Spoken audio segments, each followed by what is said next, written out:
guys, welcome back to Split Decision. This week on episode 57, we're going to recap UFC Vegas 96. Caio Borralho defeated Jared Cannonier. We got a new contender in the middleweight division. Yep. From there, we're going to talk our top fall things because it's kind of cool over here in the South right now. We're happy about it. Cool for us. This one day. Yeah, I like it. And then we're going to do, like we always do, and talk picks, stakes and takes. This week, bunch of football. Start of college football. It's going to be exciting. SEC games, ACC games, a whole bunch of games. Everybody's playing. It's amazing. But yeah, without further ado, let's kick it off. Let's go.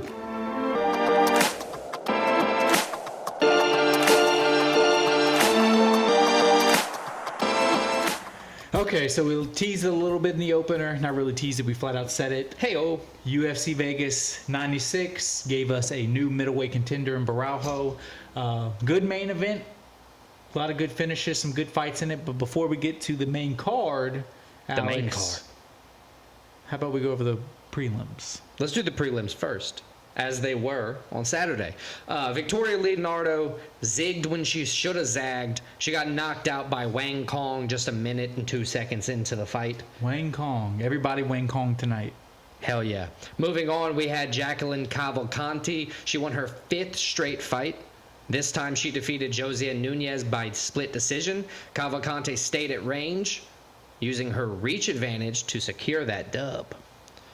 Next, Slavaklaus Vyshlev-Borshov moved back into the win column with a split decision nod over James Yantop. Slavaklaus did enough with his damage output, even though he barely outstruck Lantop 96-93 in significant strikes. I think that's kind of why you lean towards the split decision. One of the rare correct split decisions. It was a good fight, a close fight. Zachary Reese moved to 2-1 in the UFC with his first trip to the scorecards over Jose Daniel Medina. Reese outstruck Medina and outscored him using 5 out of 9 takedowns, locking 30-27 on every judge's scorecard. Another right one by the judges, in my opinion. And then we rounded off the prelims with Francis Marshall. He stepped in on short notice and handed Denis Buzukja his 3rd loss in 4 fights. Marshall mixed it up with takedown attempts with control to give himself the edge and the victory to round out and finish off the prelims. Waste of a good last name for Buzukja as a fighter. Right? But yeah, those are the prelims. Let's jump to the main card. Some finishes on the main card. And let's start with the first one. And Alex, this is one I'll tip my hat to you. You were completely right on. Meerschaert subs Shahbazyan 2nd round. And it was a case where the veteran, the older guy who is elite at one thing. Yeah, 29 submissions for Gerald Meerschaert in his career. GM3 beat the younger guy, and he did it at what he does best, as said, submission. Overall, great performance from Meerschaert. Are you saying that what he does best is taking damage and then getting the submission, almost losing? I think that follows about his UFC game plan. Okay. I mean, 37-17, it works. That's a shit ton of fights with a shit ton of wins. Hey, do what you got to do. But overall, impressive performance from Meerschaert. He did exactly what you said he was going to do. Yeah. I mean, he subbed him. Dude, when that happened in the 2nd round, I was so surprised. I was like, oh, shit, it happened. Yeah, because as you said, it was a fight where Shahbazyan was leading the dance, as you say. He was winning the fight. And then, he got a little careless, I think you would say. But which, if we're talking about how fighters' fights normally pan out, Shahbazyan is 2-5 in his last 7.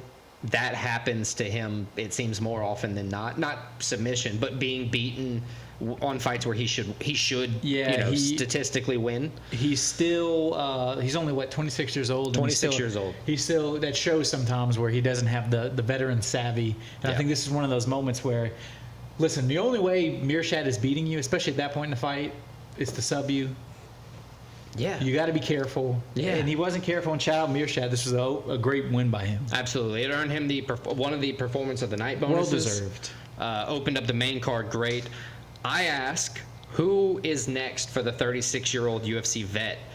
I think he's a guy, he's not really looking to He's not a guy. He's not going to move into the rankings. He's not going to climb the rankings. But he could by not mistake, but by just winning fights. Like he has either 4-1 and 3-2 in his last 5. Like he's good at putting together some runs. He is, but then you see like when he fights the elite guys, like remember when he fought Hamzat? Right, Just knocked out.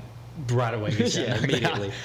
Give me some options. And that was like 12 fights ago, mind you. He's won a whole 12 bunch of fights ago, but it was since only then. like 3 years ago. Which shout out Meerschaert, he's very active. Yeah. All right. So first one, I'm gonna just this week I'm gonna tell you exactly what my reach is. That way nothing gets confused because I got shit on a few times in the comments and they were kind of hurtful. I'm gonna cry. Either way, Andre Muniz, 15 subs, 4 KOs, similar game styles.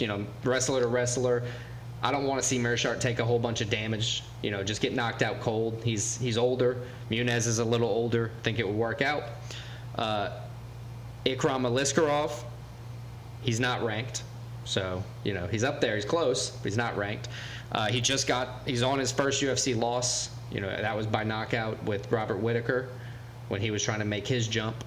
So that's an option. And my reach would be Chris Curtis. Just because... Yeah, I think that's a pretty big reach. It's a reach. But Chris Curtis does have very good wrestling defense, very strong, and he does hold the 15th rank. So if, Meerschaert does get a ranking opponent, because of the fights he does put together wins on, I think it would be Curtis. Yeah, I think as Chris a reach. Curtis that's the reach, and I don't think that's happening. I Me would say neither. Ikram. I like Ikram. I think after fighting the elite and just getting beat down, this would be a good... see how good he is. It's not a guy that's right at the beginning of his career. It's a veteran. Yeah, you got to knock not knock the dust off, but get back up and it's try again. It's a tricky matchup because, as Shabazian just showed you, even if you're winning the fight, if you let your guard down for just a little bit, You get arm Meerschaert can triangle. beat you. So I like that one. Ikram versus Meerschaert. Cool. Let's go to the next fight. Probably the most impressive performance of the night. This next fight. Yeah, Michael Morales proved he can but people were already doubting his finish ability in the UFC because he had a couple decisions. He proved the odds makers right in this one too, with the Yep. crazy odds. What was it? It was like minus 800, minus 1150 was the pre-fight Yeah. odds. which is crazy. He also debunked my theory. I was actually talking about it right when this fight started, that the super heavy favorites always go to the decision. Yeah. And then he got a first-round knockout. First round knockout of Neil Magny, by the way. We didn't even say that. Yeah, so Michael Morales got a first-round knockout 4.5 minutes into the first round over Neil Magny. Then he did the Miles Morales celebration, Yep. Spider-Man on the side of the cage. It was pretty cool. Yeah, pretty cool. 17-0. Very awesome. Good performance. Magny hadn't been KO'd since 2018 prior to that, so he's proven himself durable against a bunch of good fighters himself, not getting finished that way. He's been subbed a couple times, but that's not Michael Morales' game plan. So. Yeah, but Morales now, as you said, 17-0, 5-0 in the UFC. This is his third UFC KO. But he looked just as good as he always does. Yeah, this guy, I think he's a future title contender. Yeah. He's on the rise. I love watching him fight. He has a good personality, very entertaining style. Mm-hmm. I think the sky's the limit for Michael Morales. So I agree. He's 25 years old. 25 right now. He said he wants to be UFC champion by 27. I mean, Which is- if you keep winning, that's the path's there. Absolutely. He called out for the second time now Ian Gary. I like the call out, but Ian Gary's in a position where he's not going to take that fight. Right. He is. Ian Gary's like a win away from a title shot. Right. Ian Gary's a 7th ranked in the welterweight division. He's 15-0, 8-0 in the UFC. Finally getting. Again, I would love to see that, and I think they could meet future, but for Ian Gary, that fight doesn't make sense. Not right now. Yeah. No, because like you just said, Ian Gary is one win away from a title shot, or we've seen it happen in a bunch of divisions. One bad timed placement. Yeah, a couple people get hurt. Of a title shot. All right. Outside of him, which I agree, I would love to see Ian Gary versus Morales. I think a great option would be Colby Covington. Reason being, even though he's up there in the welterweight rankings, he hasn't really beaten anybody recently that's not that's in their prime. He beat RDA a couple years ago out of his prime. He hasn't beaten. He lost to every very strong he hasn't fighter. beaten anybody in their prime. His last win was to Masvidal, and then he lost to Leon Edwards, and he looked like shit. and he's fought like twice in the past like 3 or 4 years. Yeah. And he Yeah, lost. I mean, I would like to see that fight, but I just don't think he's not taking that. It's not a big name fight for him. I would like to see it though. I think it would be a good fight for Morales, but This is a Colby's one of those guys. I'm not going to believe he's fighting again until he's walking out to the cage. Right, and this is just a specifically hard one because there's a lot of contest at the in the welterweight division. So my last option, this is my like reachiest of reach plays, is Michael Venom Page, coming off a MVP? loss. I mean, I think MVP's more More likely feasible to than happen than Colby? the other two. Yeah, I only gave 2 though because it was the call out kind of it's on fire. I like the call out a lot. I do like the call out. I think MVP's more likely of a matchup for him, Okay. but even that's tricky just because MVP's so good with his feet. Yeah, I Because think even Ian Gary couldn't handle MVP's hands and his stand up. Yeah, he had to so- go to the ground. Yeah, he took him down. You're right. You are right, sir. All right, let's lock in Venom Page. I would like to see any of those fights, but that one could be the most likely. Maybe. Do you want to cover the fight we didn't talk about? Yeah, let's do that real quick because it was a knockout. It was, fun. and it was a tough finale. Yeah, Khan Alfley lost, got knocked out by Myron Santos. He won the Ultimate Fighter Season 2 in the featherweight division. Santos took the fight in the second round. Stiff counter left hand. It was just nice. Slumped him. It was nice because honestly, with tough finales, I say this and we're about to talk about another one, but you don't Right. typically see. Usually, you don't see finishes. Yeah, a lot Like of in the a tough times finale, both guys. It's such a big moment for the guys. It's like they're just trying not to fuck it up. That's really what it is. It's not that Yes. they're not giving it their all. They're trying not to ruin both guys probably their, a little tight. Yeah. their opportunity to get into the biggest fighting stage on the planet right now. But honestly, even the past few years, like if you're like a semifinalist, you're getting a UFC contract. Yeah. Past few, but Especially with how active the UFC's been being. That kind of adds Plays to into it. it, yeah. They so many Apex fights, you need more contracts coming in, more fighters coming in. any more fighters nobody's ever heard of fighting. And then they're all going to grow off the Apex. It's kind of the goal. You get them to figure out who's who. It's kind of like Tough 2. Apex is Tough 2 in a way for a lot of those guys. Anyway, Myron Santos knocked Alfley out cold. It was a great performance by him. He won, like we said, Ultimate Fighter 32 featherweight champion. So congrats to Shout him. out to him. And let's move on to the other tough finale. This one we actually covered. This fight only lasted 19 seconds longer than the first tough finale that we just talked about. Yeah, so it was Ryan Lauder Versus- KOing second round KO of Robert Valentine. Right. Rob Sent him packing. Zilla. Some vicious elbows, dude. He had him all tied up, and he just he kept just hitting him relentlessly, Yeah, just overall, over I mean, and over and over. It was a performance that kind of like made people notice you. It was Yeah. If you're gonna go out there, you get an opportunity. Not only tough final, you're on a main card of a UFC fight card. You're in the middleweight division, And which you come up with a knockout like that, one that gets people talking as the third to last fight. yeah. I mean, he took full advantage of the opportunity. So shout out Ryan Lauder. It was an impressive performance from him. Yeah, and like I said, you're in the middleweight division, so that comes with its own set of flaws because it just must suck to be to naturally have to fight in a division that is so powerful all the time, And then he knocked the guy out with elbows. It's great. Tough 32 middleweight champion Ryan Lauder. Shout out to him. Move on to Baby Shark defeating Grandma Shark by unanimous decision. Go ahead, dance on the grave, Alex. Oh, this one's so good for me. So the UFC keeps like hyping that Angela Hill has so many wins in the UFC. She has all of her career losses in the UFC. She's 12-14 in the UFC. Yes, that is losing correct. by decision to Tabitha Ricci. But she had won 4 out of 5 coming into this. But I'm not saying she's not a good fighter. I'm just saying there's hype where no hype's due. She's consistently not been a top 5 fighter and not deserved a top 5 and then complained when she didn't get ranked consistently because of her not winnability long term. That's all it is. But shout out, let's focus on Tabitha Ricci. This was a Hell great yeah. performance from her. She's now 6-2 in the UFC. She's won 6 out of 7. Yep. She's on the rise. She's in the top 10 now. She's still only 29 years old. So the sky's the limit for her. She's with how shallow some of these divisions are. Tabitha Ricci's like a win or two away from legitimately being like give me a title shot. No, you're absolutely right. Being effective on the feet, equally as effective on the ground. We knew she had the ground game, and that she's evolving her stand up, which is nice to see. Mm-hmm. And she's 29 years old, so she's kind of entering like the prime of her fighting career. And sky's the limit for Baby Shark. Yeah, it's going to be great. Next up for her, I mean, she's like you just said, she's the 10th ranked women's strawweight fighter, so she has to face somebody above her next. You know, she's on the climb, right?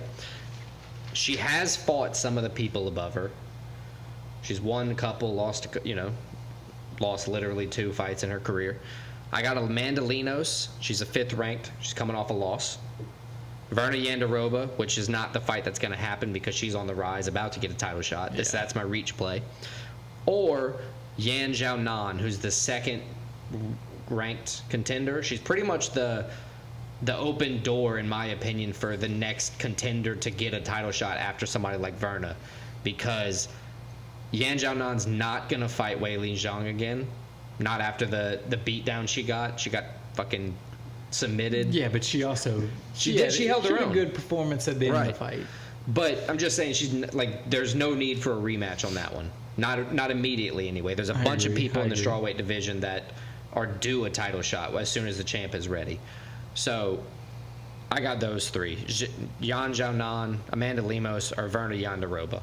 The other people in the top 10, a lot of them, like 4 or 5 of them, already have fights booked as well. So I think Lemos is probably most likely to happen. I would like to see that. I like it too. The one I would like the most, that was Yan. I think that would give Richie a good jump up in competition, give her a chance to really jump into that title picture. Yan got ground game. Give Yan a good chance to hold her own, prove she's still there, defend her rank. Yeah. So I think that would be the fight I'd like to see happen the most. But I think Lemos is probably the most likely to happen. All right. Now let's continue to the main event with the fighting nerd. Caio Borralho defeated Jared Cannonier by unanimous decision. And it was a fight where it was obvious Borralho won the fight. Yep. Cannonier had some moments. Not at all did he look like he got overpowered or anything, but it was just Borralho was the better fighter in the fight. At times he did, in my opinion. I mean, Caio Borralho, they had similar total strike output, but Borralho landed double. Knocked him down. Yeah, but then Cannonier hurt Borralho a few times. There is obvious damage, but I think we agree it's definitely clear the decision's right. Yes, that's what I'm saying. It's clear the decision's right, but it was a very impressive performance. Your stock rises if you're Borralho, but if you're Cannonier, it's not like you came out and got dominated. Yeah, it was great pace by both, especially for Cannonier, 40 years old. It was honestly, as a decision fight, it was a very entertaining fight, very calculated. Both guys very skillful on the feet.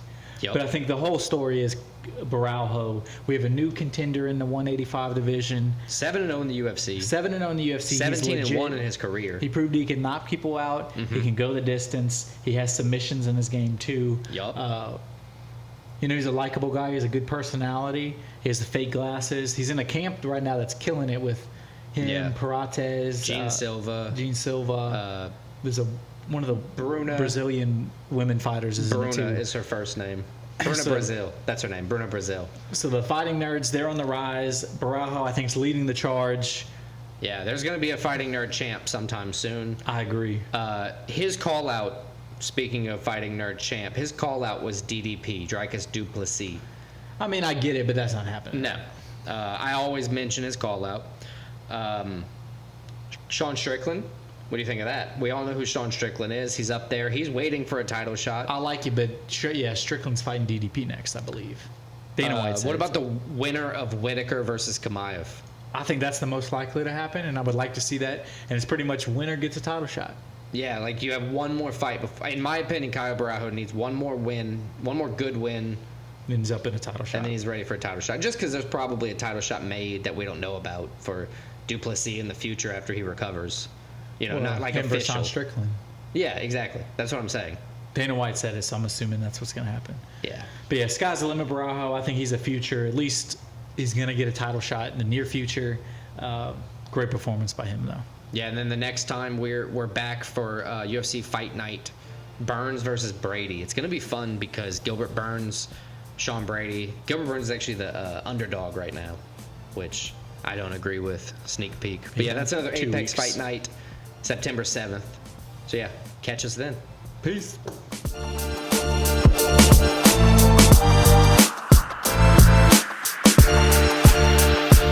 Okay, Alex. So Labor Day is typically regarded as the official end of summer, even though it's not the official end, it's the real end of summer. It's close. So in honor of that, what comes after summer? Fall. So this week, top 5 I don't know. fall things is going to be our top 5 this week. Wide range of things you can choose from. Fall is a big season. A lot happens in fall. Yeah, a lot. A lot happens in fall. Yeah. Unfortunately, Alex, I believe you have the first pick because there's one obvious Yeah. pick I think we'd both pick. Yeah, it was like when you say fall, Yes. autumn, for a No, lot this is specifically fall. Top 5 fall. things. Top 5 Yes. and things. Yes. Yeah, I know. But I'm saying I'm like alluding to my pick right now. So Yes. Stop So- interrupting. Just shut the hell up and get to your number 1 pick. Yeah, exactly. So my number one overall, my first pick is going to be football. That would have been my 1-1 pick. Yeah, pretty much every dude, a guy's guy, is going to say football here. It's great for me because it embodies all the other things about fall in a lot of ways because you can watch the football while a bunch of fall things are happening. It's Yeah, great. Don't give anything away. I can't. You have to be tight-lipped right here. Anyway, football is great. You know, it always starts with fall. It ends in winter. College, pro, soccer just started as well. You know, right before fall, but a lot of the seasons during the fall. So a different kind of football as a snaky snake. But yeah, football is my first pick. I think it's a given. It's a fantastic pick, Alex. Can't even hate on it. Appreciate It's it. the best sport ever made. It's On the best God's time of the green earth. It makes the fall the best time of the year. So Yeah. good pick, Alex. Good pick. And the only reason the football's not in the summer is because everybody would just die. I think it kind of needs to be colder to play that I sport. agree. So now my number 1 pick. So I had to pivot because you took mine. My number 1 pick. I get it. So my number 1 pick is going to be arguably the most enjoyable single holiday. Oof. My number 1 pick is going to be Thanksgiving. Great food. You eat as much as you want. Spend time with your Guiltless. family if you like it. You watch football. See, Um, like I said, football you can do around everything in Eat the turkey. fall. Eat all the good sides. What's your favorite? It's pretty much a whole day where all you have to do is eat as much as you possibly can. Shout out to future Alex and Christian for this top 5 we're gonna do later in the year. I'm sure. What's your favorite Thanksgiving food? I mean, I know turkey's the thing, but like the honey I think baked ham, turkey's overrated, bro. I like it. Honey baked ham's good. A lot of people don't know how to make a good turkey I either. like the casserole, the green bean casserole. Dude, carrot give me some souffle. solid mashed potatoes and brown gravy. That's good. Literally everything is good about it. Yeah, you're right. That's a good pick. I Yeah, like Thanksgiving Thanksgiving. is my number 1 pick. And now it's my number 2 pick. Yes, sir. That's So my how number 2 drafts pick, work. I'm also gonna go with the other big holiday no. of fall. My number 2 pick's gonna be Halloween. I want you to know Jackson hates you now. Yeah, Halloween. You get free candy. You get to dress up as whatever you want. Fun times. I think you're going to be a no good whore this year. I possibly might. Fun times. I mean, what could you like more? What could be better than free candy and you dress up as like your favorite character or profession or whatever you want, something funny? Yeah. No, Halloween. you're right. I mean, who hates Halloween? The people that hate Halloween, Karens. they hate themselves. Karens. Yes. Yeah. Complainers hate Halloween. Yes. Yeah. Noise ordinance people. You know, Yeah. And nobody likes them. the people who call the HOA and say your grass is too long, those people don't like Halloween. Yes. I'm guaranteeing it. Anywho, Halloween is a great pick, but you failed to mention like adult Halloween stuff, like Halloween parties, like those Halloween types. parties, yes. Costumes. Yeah, like costume parties, like the thing costume contest. Costume contest. Halloween's a great sport. It is. Yeah, no, it's So a good Halloween, pick. my number 2 pick. I I had like to it. go with the 2 heavy hitters after you took the biggest heavy hitter. I'm gonna go with 2 more heavy hitters, in my opinion. Next, We'll see. if about we're just that. talking heavy hitters now, the weather. Weather is a good one. The fall weather is probably my favorite weather of the year. The only thing I will bring up as a counterpoint is we live in a place where the fall weather, for most of it, is not that much different than the summer weather. It's less humid. By a little bit. It's well, for when you live here, it's noticeable. Yes. Every yes. change in degree for us is noticeable. So that's where you're wrong. The fall weather is generally awesome. You can still wear shorts, but you could also get away with wearing pants if you want. You're not hot, you're not cold, you're always just kind of comfortable. Like today, it's not even really fall yet, but we're already touching on the feelings of it. So the weather's, in my opinion, a viable number 2 option for my second pick. What you got for number 3? Third pick, I'm going to go with fantasy football. Oh. It encapsulates the thing we all love about fall, football, but it's one of the things that always gets the boys back together. It gets you talking to a bunch of people that in a lot of cases you don't talk to year round. You only talk to for these 13 weeks for the fantasy football season, and that every single year takes place during the fall. I'm actually, as much as I love football, I'm not a big fantasy football fan. I think it takes away from the love of the game and watching the games. Maybe. But I think it brings a lot of camaraderie. You get a bunch of... I'm probably in 4 leagues where we're talking, generally speaking, there's like 30 to 40 different people. Who needs friends? I like friends. I like talking to you dick. But yeah, fantasy football, that's my pick. I don't care if you like it. Wouldn't have been on my list, but, I get it. Yeah. You draft, you trade, you talk shit. You sometimes win money. I win money often, I have to say. You are remarkably good at it. I'll give you that. That also adds to the allure. If you're good at it, then it's kind of like, hey, let's keep going. So, I get it. All right, what you got for your third pick? Sorry. So my third pick is going to be my guest pick from my beautiful fiancée, Clara. Damn, shout out Clara. She got a little upgrade this past week? I would say I'm the one with the upgrade, Alex, but yes. But no, it's like a hardware upgrade. She has something she could punch you with now, right? She does. All but right. yeah, my beautiful fiancée, Clara, I told her to give me her top fall things. Her first pick was football. Knowing I didn't have the first pick. Like everybody Yes. would pick. That's such a good pick. It is. Knowing I didn't have the first pick, I knew you were going to pick it. I asked her for a second one. She gave me a good second one. So when you think of fall, what's besides football, what's the next word that comes to mind? Guys. Fall Autumn. guys. Autumn. Fall guys. Autumn. No. When I think of fall, I think of the video game Fall Guys. Yeah, because you're a nerd. Maybe. But my number 3 pick is going to be autumn. It is fall, but fancier. Everything you love about fall, but it's a little bit better because it's autumn. Fancy fall. Yeah. Just think how we're the only place that calls it fall. And think how That's true. dumb brain it is. Fall because the leaves fall. No, it's autumn. Why is it autumn? Do you know? I have no idea. Why is No. it summer? The solstice? I have no idea. Because it's Me hot. neither. I think it has something to do with Augustus. I don't know, autumn. Let's stop showing our level of Yes. intellect. But anyway, my third pick from my beautiful fiancée, Clara, is going to be autumn.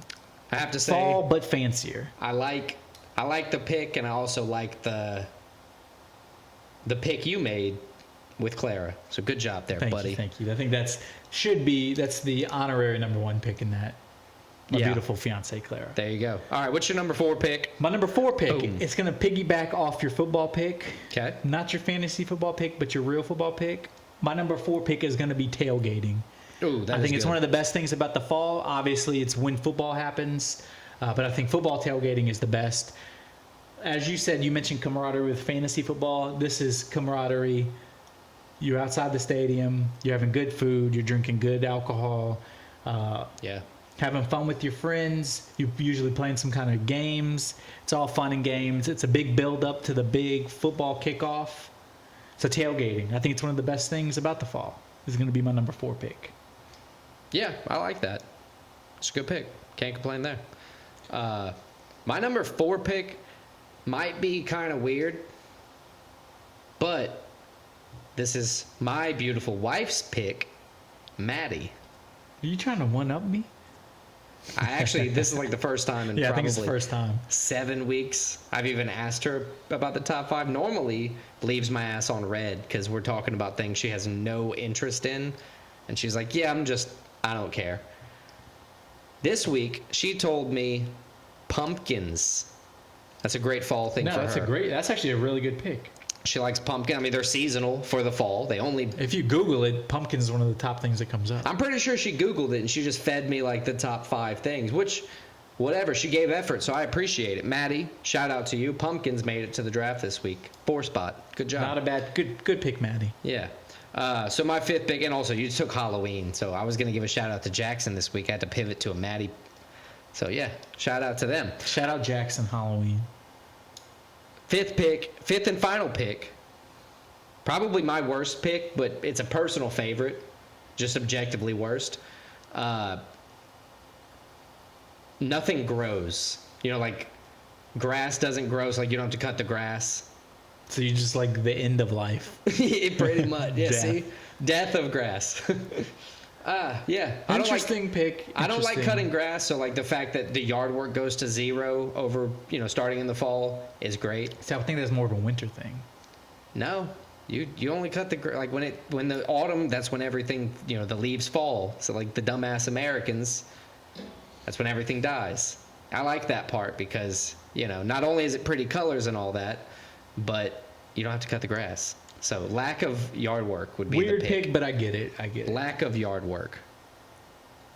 What's your 5th pick? My 5th pick is also kind of a weird pick, but I think you'll get it too. See? My 5th pick is going to be getting to wear long sleeve clothes. You get to wear hoodies. Yeah, you're one of those guys. You get to wear jeans. I like long sleeve shirts.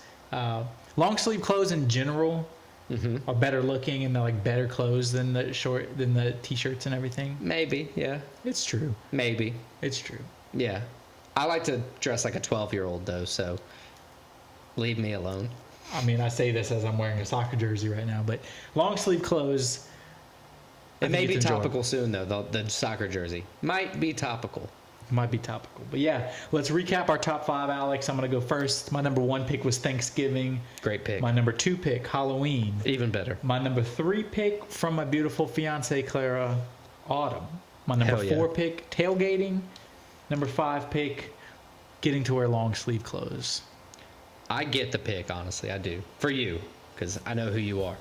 My number 1 is going to be football, the behemoth of fall. Weather is number 2.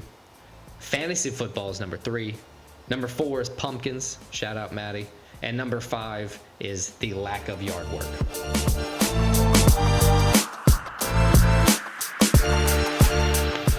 All right, so week 1, season 3 is in the bag of stakes and takes. So let's recap that, and then we'll jump into college football week 1. I'm excited. Can you see the smile? I'm excited. All right, recap. UFC last week, I went 4-1. Robert Valentin lost to Ryan Loder. Outside of that, GM3 beat Edmund Shabazian.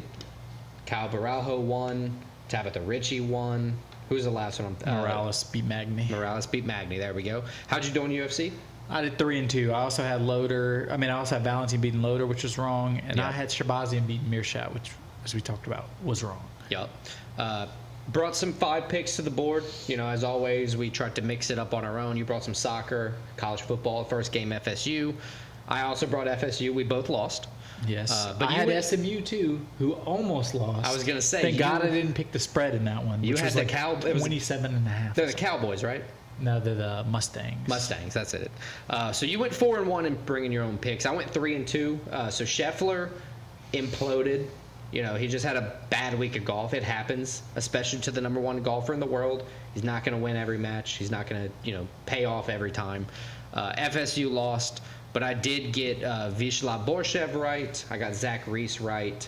And then the last one fails me. It was it was another fight though. Either way. Yeah. Oh no, I'm sorry. It was Xander Schauffele placing top 10 in the BMW championship, and he did. So shout out to him. Stakes. I had SMU, as I said, right. Yep. FSU wrong, but then I had Arsenal, Dortmund, Real Madrid all right. Get the win. So 4-1. Pick my own pick. 7-3 overall. I'll take it. Yeah, I went 7-3 as well. So start the whole week. You'll see the standings update. 7-3, both of us. And then for stakes, how'd you do? Stakes not bad, 3-2, and I went positive money, so I'll take it to Yeah. start. I also went positive money. I went 4-1, so it gives me a slight edge. I went up 2.69 units. You went up 1.03 units. Yeah. I had Valentine wrong, as I said, and I had FSU wrong. I had FSU the spread minus 11.5. I call that a bad beat at that point because they lost the game, not only lost the spread. Yeah, but usually a bad beat's like heartbreaking. They just played like shit. Yeah, Georgia they Tech were in played- Dublin though, so I guess that kind of went to it. But both Georgia teams Tech were in. played great. I was gonna say both teams were in Dublin. I got Visa Borshev right, minus 230. Richie right. Caio Baralho right. Xander Schauffele right. The one I got wrong was Scotty Scheffler. Yeah, I had top 5 placement. I had Richie as well right. Arsenal money line, Dortmund money line. So Good week overall. I'll I'll take a positive week every week. oh yeah. We'll keep y'all updated as the season goes for that. But let's stop the panic, stop the hesitation, and jump straight into college football week 1. College football. So as we did last year, we're going to cover every ranked versus ranked matchup, and then we're going to pick 2 more of the big games to cover. So 5 total college football games. Then we're going to have 5 pick our own picks. Yeah. So Alex, the 5 college football games we're going to cover is number 23 USC versus number 13 LSU. Okay. Number 7 Notre Dame at number 20 Texas A&M. Quick question. Actually, no, you keep going. I'll ask you when we get to the game. Number 14 Clemson, neutral site versus number 1 Georgia. Number 19 Miami at Florida Gators, non-ranked Florida Gators. And number 8 Penn State at the non-ranked West Virginia Mountaineers. Yep. I have all those written down as well. All right, let's jump in. First game we're going to talk about LSU versus USC, right? LSU USC. Is it at this is the question I interrupted you about. Is it at USC because I noticed they're playing at Allegiant No, Stadium. it's a neutral site game. That is a neutral site. Okay. Neutral site game in Vegas, as you said, Allegiant Stadium. LSU comes in 13th. 180 minus 185 favorites. USC plus 155. So a 4-point spread they have on this game. LSU minus 4. Both teams new quarterbacks, kind of new eras. Yep. Obviously with USC, Caleb Williams leaving, Jaden Daniels leaving LSU. So probably the 2 best quarterbacks last year. Yeah. College football leaving. First meeting between these 2 teams, 2 big-time programs. Their first meeting since 1984. They've only met 3 times, I was reading. Yeah. That's at least in my knowledge. For 2 storied programs like that, it is very little. Right. That was what I was thinking. One interesting fact, although it is as we said, they've met so little. Brian Kelly, when he was at Notre Dame, played the LSU coach, played USC 11 times. He went 8-3 versus USC as a Notre Dame coach. So he's familiar with the program. But a big neutral site game where both teams, passionate fan bases. Look at this guy. Both Passionate teams fan. looking to get off to good starts. LSU is a team that's considered a playoff contender. USC, even though they're ranked, nobody's really talking about them much. If they get a couple wins, they'll be right up there.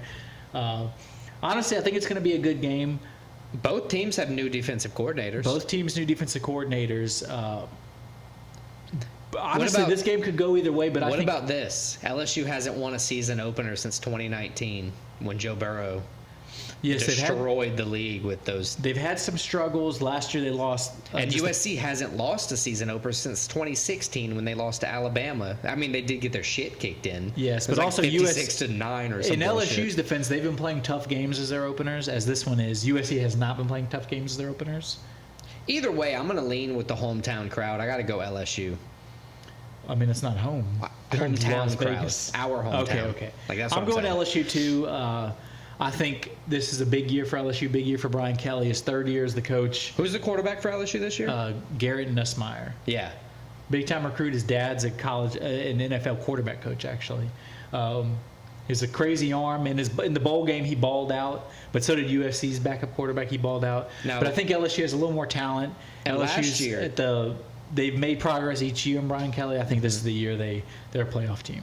Yeah, last year their biggest flaw, like they had not the best, but crazy. They literally had the best offense. Was it the best? I didn't want to be called an asshole. And a horrible defense. They had a horrible defense. I'm hoping with the new defensive coordinator, some people who stuck around, it wasn't a whole lot of crazy transfer portal stuff. I'm hoping that the new defensive coordinator locked everything down, get at least a normal LSU defense. With a high-powered offense. They were average. They would have been probably the best team, one of the best teams in college football last They were year. giving up points to everybody last season. So hopefully that's that is a problem solved. But yeah, I'm leaning LSU. I got LSU winning the game. All right, so we agree on the first one. Let's go to the next one. I almost said next fight. Notre Dame Fighting Irish at the Texas A&M Aggies. Notre Dame 7th ranked, Texas A&M 20th ranked. Yep. Notre Dame in the third year of their coach, Marcus Freeman. Texas A&M, brand new coach, got him from Duke. Texas A&M, despite being 20th ranked, Notre Dame being 7th ranked, they're at home. They're the favorites in this game. 3-point favorites, minus 150 money line favorites. Notre Dame has been building the past few years. I really like their coach. He's a young guy. Took him a couple years. He had some bad games, bad losses, but they've been building every year. I really like this Notre Dame team. I like the team too. The reason I feel like you're leaning. I'm leaning Notre Dame. I'm picking Notre Dame to go into Aggieland and win. Okay, so with that off the table, I think it's very possible. That's why this is one of the matchups that everybody's going to be talking about this week. It's a primetime Saturday night matchup. And it's very close. Yes. We see a lot of blowouts on primetime Saturday. This one is not at least expected to be. It's a 3-point line for the home team. That usually means it's a pretty much draw on the points. Notre Dame did lose both starting offensive tackles to the NFL last year, with the draft, and they lost a third one in camp to an injury. So they're playing at a new position, at least there. There's an interesting fact here, too. Notre Dame, a new quarterback from Duke. Okay. Texas A&M's coach. From Duke? From Duke. Cool. It's a little... Shamar Turner, Shamar Stewart, and Nick Scouten, they all play for the Aggies. They pressure constantly off the D-line. That's a fact I kind of pulled up. And Riley Leonard has legs, so if the Aggies defense can't hold him down and play their own lanes, he's going to be able to run a lot. I mean, these are two teams with... It's going to be a close game. It's going to be a close game. Both teams have a lot of talent. You'd probably say both teams, especially this is A&M, they are... How much does this... They don't play to their talent, usually. They have a lot of talent on the team that doesn't always translate for A&M. Hopefully this new coach, I don't say hopefully because I hope they're not good because they're in the SEC, but they're hoping this new coach is going to be able to translate the talent and the recruits they get into wins. I think it's going to be a little bit of a growing pain just because this is a hard first game as a head coach. Yeah, absolutely. For Notre Dame to come to town. That's why I'm leaning Notre Dame, but I agree with you. It's going to be a very close game. I got to go with Texas A&M. The hometown, I think Kyle Stadium is going to be super, super loud, as it always is. Yes. One of the biggest in college football. A bunch of fans at College Station. Great going to the game. And the Colorado game just started, so shout out to that. But yeah, I think Texas A&M is going to win. That's my pick for the game. So disagree on that one. I like it. Let's move on to the next one. Clemson versus Georgia. Number 14 Clemson meeting technically a neutral site game in Atlanta, taking on number 1 Georgia Bulldogs. This is their first meeting since 2021. Mm-hmm. Georgia won that game 10-3. But so much has changed between that. Yeah, they flip spots. But there were 13 total points in that game the last time they met. In this game, the spread alone is minus 13.5 for Georgia. I know, it's crazy. They're minus 600 favorites, which is crazy. Clemson, over the past few years, they've been almost unwilling to embrace the transfer portal and the NIL. And that's why they've fallen from one of the top programs that were up there with Alabama to now they're not mid-range, but they're a teen-ranked program. Right. So what's the problem with... Or not the problem. Let's look on the bright side for Clemson, if you will. You have a lot of familiar faces because they don't utilize a transfer portal. All the team stays together a lot, so you can work well together. You're not going to have a bunch of miscues in week 1. But they have guys that transfer away. They just don't have transfers coming in. So they have young guys coming in. They still recruit well, but I know. I'm playing devil's advocate in the benefit of Clemson for a second. They're trying to say that you come here, you develop. Right. You build a team, a family. Which Georgia does the same thing, but then they're like, we'll do that. And we'll also get the 5-star recruits. We'll get the best players all these other colleges have to. Speaking of best players, Carson Beck is back, standing atop probably the Heisman favorite. Yeah, he's probably the best quarterback. Top 2 or 3. Before the season starts, he's definitely the best quarterback coming into the college football league right now. I agree. Kirby Smart has gone 42-2 in the past 3 seasons. It's insane. So it's why would they lose? 2 straight championships. They lost barely to Alabama in the SEC championship last year, and it caused them to miss out on the playoff. This year, the playoff expanded. They probably would have won the national championship if there were 12 teams last year. If Clemson's wideout Antonio Williams is back, he only played 4 games last season, so he could do some damage. Not to say that Clemson's going to win, but they could score some points having all of their people healthy. Being that they're all familiar with each other, I don't think you're going to get a lot of miscues out of Clemson. That's one benefit of not utilizing the transfer portal. Your scheme is well known through the whole team. But I do still think that Georgia walks through and just stomps the living shit out of Clemson. I think Georgia stomps them. I think they easily cover the spread. I think they probably cover the spread in the first half. I do, but I guess what I'm trying to say is, though, there will be some highlights to Clemson's game that if you rewatch the game, there's going to be some things that you'll be able to see that, like, not playing Georgia will work out for them. I think Georgia's going to put the game away early, and then there might be some Clemson highlights when it doesn't matter. Okay, cool. We both got Georgia, though, so we're not criminally insane. Let's go to the next game, a rivalry that hasn't met in a while. They used to meet every year. Over the past 30 years, they've only met a handful of times. Number 19, Miami, traveling to Florida. Florida, despite being at home, 2.5-point underdogs in this. Plus 120 money line for Florida, minus 140 for Miami. Both teams last year didn't finish great, you would say. I got to say, Billy Napier's on the hot seat now. He is, but if you listen to the Florida higher-ups, there's fully stand behind him. They know he's totally trying to transform this program back to what it was. So they're actually giving him the vote of confidence, saying, "Hey." Or they're silently looking for a new coach. Well, while they're pumping one interesting him up, thing is so he's going to do his best job. Their last 2 coaches, they've had to buy out the contract and some crazy amount. This would be even more. So I think they're unwilling to do that. That makes sense. By default, as long as he doesn't go 2-10, if he shows some sign of improvement, he's going to be good. That's fair. But Miami, last year they were the same thing. They had a good start and middling, just imploded at the end. Yep. So it's both teams coming in trying to kind of regroup from last year. As we said, a rivalry. The last time they met was 2008. Speaking of imploding, the Gators were only able to force 3 interceptions all year. Yeah, which is usually they're known as having a great defensive secondary, which is right. So both teams naturally have to use the whole offseason trying to use transfer portal, recruiting, trying to get their defenses up to par. So I think you're going to see a lot of the same type of offense that they already had. Guys we've already seen, schemes kind of playing out a little bit better because it's Billy Napier's. You said third year, right? Third year. So he will be a little bit more established, but I think he's definitely on the hot seat. If he has, like you said, a bad season again, no improvement, probably a bigger buyout. I believe in Billy Napier. I believe in Florida in this. I think it's going to be a close game. I think somehow, some way, they figure out a way at home to get a win, get a good start to the season. Honestly, Florida, the big thing is vibes right now.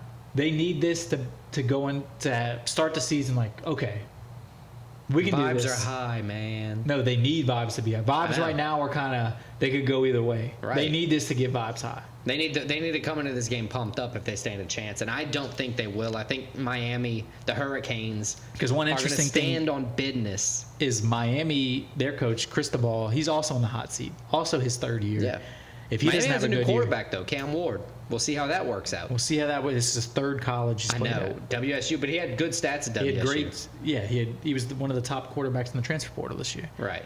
So we'll see how this plays out. We disagree on this one. Mm-hmm. Regardless, I still think it's a close game no matter who wins it. But I got Florida. 2.5 point spread's nothing, regardless of what side it's on. I don't think it grows much more than that. It could be a very close game. I got Miami. You got Florida, and I'm gonna win. Let's go on to the next one. We got the last college football game that we both pick.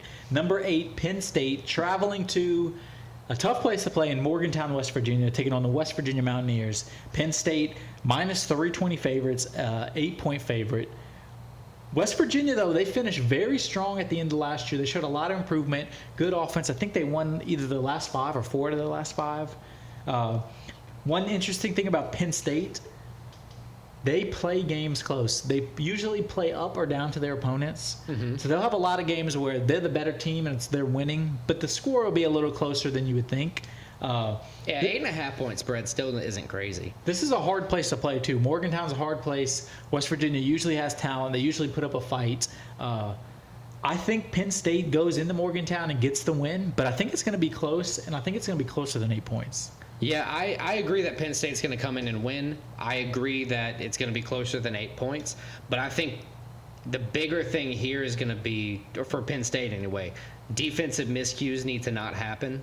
And that's going to be like a better defense for Penn State is going to be what wins the game for them, because it's going to be a tough game. I agree. I think it's going to be a tough game, hard fought. And you got to use Abdul Carter, the running back, a lot. I'm going to say Penn State wins by like 4-7, but under 8. Yeah, I agree with that. Penn State winning. So those are the 5 college games we're going to cover. I think we each have 5 pick your own picks. Right, we're going to bring 5 more to the table as usual. This segment's just a little bit more expanded because there's no UFC fights this week. I'm bringing 5 soccer. I'm bringing 4 more college football, actually. I found 4 more games to talk about. So, and shout out Colorado. They just scored a touchdown. So, yeah, Travis Hunter. I'm going to jump through all 4 of my college football to keep on the same trend, and then we can talk different sports. Cool. So I got Boston College at FSU. Seminoles are favored by 16.5, over under 50. Boston College has a money line of plus 500, so safe to say they're pretty big underdogs here. And luckily for Florida State, they did give them a favor. It is Labor Day. Mm-hmm. They did play in Dublin last week, so this game isn't until Monday. Right. So back at home, FSU should win. They get their home game after a bad Dublin start. If they're really a good team, that loss will be very motivating, and they'll come out stronger. That's the main reason I'm picking FSU to win here. Despite the odds, I think they need the win. Because with one loss on a 12-team playoff, you can still make the college football playoffs. I think if you're a good team with some good wins, like you could get in the 12th team with 3 losses. Right. So I pick FSU to win. From there, the South Dakota Jackrabbits are traveling to the Oklahoma State Cowboys. 2-time defending FCS champs. Right. South Dakota State in a 29-game win streak. So the odds are number 1 in FCS. Kind of like the Penn State Mountaineers, West Virginia Mountaineers game. The odds in my opinion, aren't very indicative of how this game's going to go. I think this game's going to be a lot tougher for the Cowboys, even though I think they're going to win. San Diego State hasn't lost in 29 South Dakota State, sorry. They haven't lost in 29 straight games. So it's going to be a tough contest either way. I think Oklahoma State, the Cowboys. I'm very intrigued by this game. I didn't pick because it's nervous. It's nervous because I think South Dakota State they returned everybody. They're like a very good team. Yeah, like I said, 29 I'm intrigued wins by the in a game. row. I'm going to be following the game, but I was afraid to pick this one. I'll be honest. Yeah, I put my head where my heart was on that one. So I move on to my next one, the third college football matchup. The New Mexico Lobos at the Arizona Wildcats. I mainly picked this one because I have an Arizona hoodie that I got last year. So you picked the heavy favorite Wildcats? So I picked the heavy favorite Wildcats. They're minus 10,000 on the money line.